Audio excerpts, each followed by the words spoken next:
Quran surah ke-89 Al-Fajr di ayat yang ke-1 ya. Sudah? Sampai ayat 3. Bismillahirrahmanirrahim. Wal fajr walayalin 'ashr wasyaf'i wal watr. Tambahkan satu ayat lagi, wal laili idza yasr. Baik, wal fajr, aku bersumpah demi waktu fajar. Di dalam Al-Quran kita temukan ragam sumpah yang langsung disampaikan oleh Allah Subhanahu wa ta'ala. Allah itu tidak bersumpah pun pasti yang difirmankan sudah penting. Dan sumpah itu ciri penegasan dan kesungguhan. Kalau dikaitkan dengan makhluk ada kesungguhan.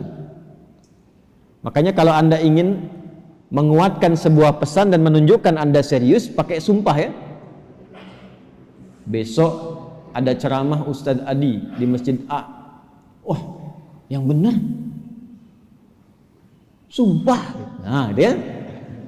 Nah, kata sumpah itu kan biasanya untuk menegaskan sebuah makna kan dan menunjukkan kesungguhan. Nah, Allah itu tidak bersumpah pun itu pasti sudah penting apa yang difirmankan. Apalagi kalau disertai dengan sumpah, maka pasti ada yang istimewa di dalamnya. Jadi kalau kita menemukan ayat dalam Al-Quran diawali dengan sumpah, ini menunjukkan pesan yang disampaikan di ayat itu tidak biasa, ada yang sangat penting, berbeda dengan pesan-pesan yang lainnya. Jelas sampai sini? Baik. Wal fajr, ciri sumpah pertama itu kalau ada di awal ayat. Ini secara umum ya. Dibuka dengan huruf waw. Ujung akhir kalimatnya, ujung kalimatnya itu harakatnya kasrah. Sudah? Misal, waw ketemu satu kalimat ujungnya kasrah. Wal fajri wal laili wasyamsi wadduha. Jadi setelah waw ada kalimat ujungnya kasrah. Nah, itu diartikan wawnya sumpah. Qasam namanya, wawil qasam. Kalau sudah dibuka dengan seperti ini, artinya informasi yang disampaikan setelah huruf waw itu penting, tidak biasa. Wal fajr, aku bersumpah demi waktu fajar. Ada beberapa pendapat dari kalangan ulama tentang fajar yang dimaksudkan di ayat ini. Jadi di sini Allah bersumpah dengan 5 hal. Ada 5 sumpah. Aqsamun khamsah, kata para ulama, terdapat 5 sumpah di dalamnya. 1, wal fajar, demi waktu fajar.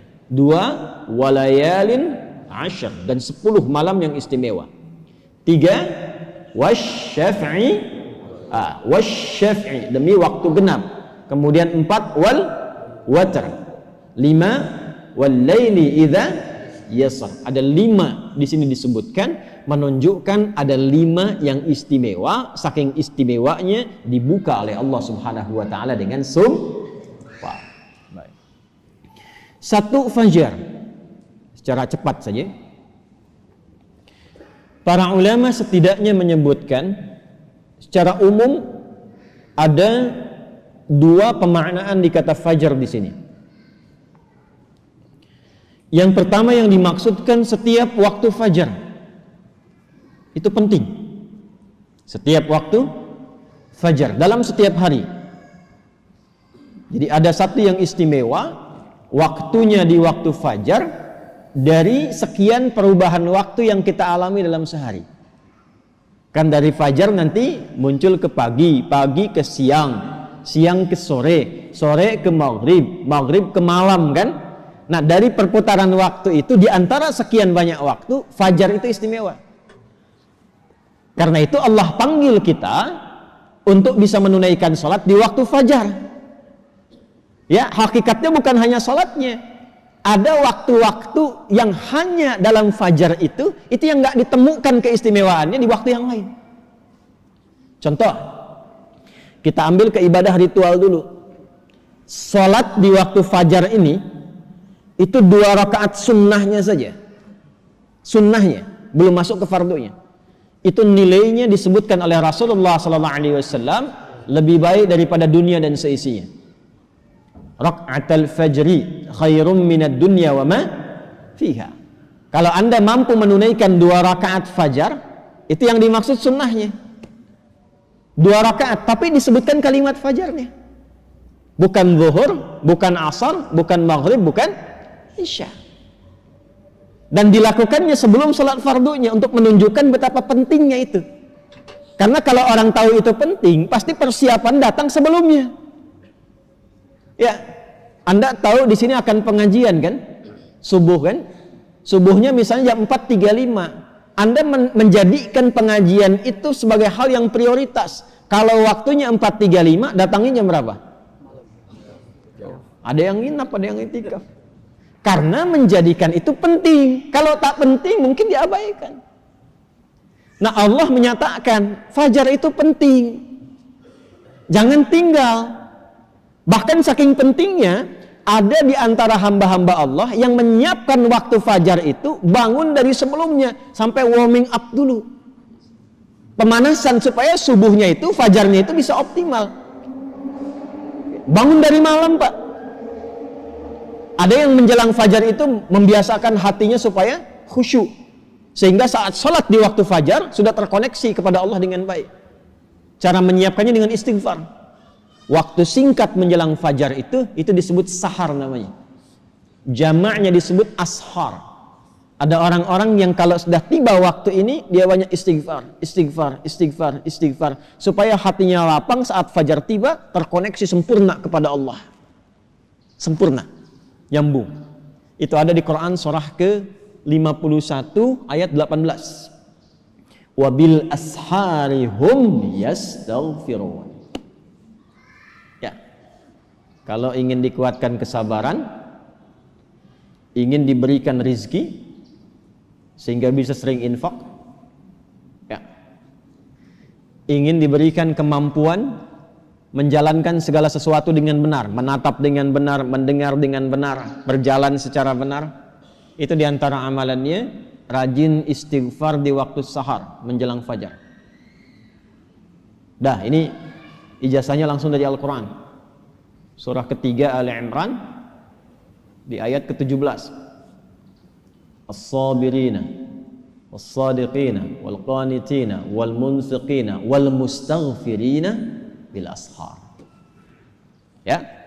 Quran surah ketiga Ali Imran ayat 17. Paling kiri sebelah atas tuh. Itu di situ istighfar di waktu sahar itu disamakan dengan 4 amalan tadi. Sabar, khusyuk dalam ibadah, bisa rajin infak, dan benar dalam menjalankan aktivitas. Itu diantara latihannya, rajin istighfar menjelang fajar. Makanya kalau sudah istighfar, terbuka hatinya, terkoneksi dengan Allah, itu ibadahnya akan lebih enak dibandingkan dengan yang jarang istighfar. Gitu. Alhamdulillah. Ada sifat qanitin di situ. As-sabirina wal qanitina. Sedangkan kita diminta sholat itu dengan sifat kunut. Orangnya disebut qanit, jamaknya qanitin. Ada di mana ayatnya? Al-Baqarah ayat 238.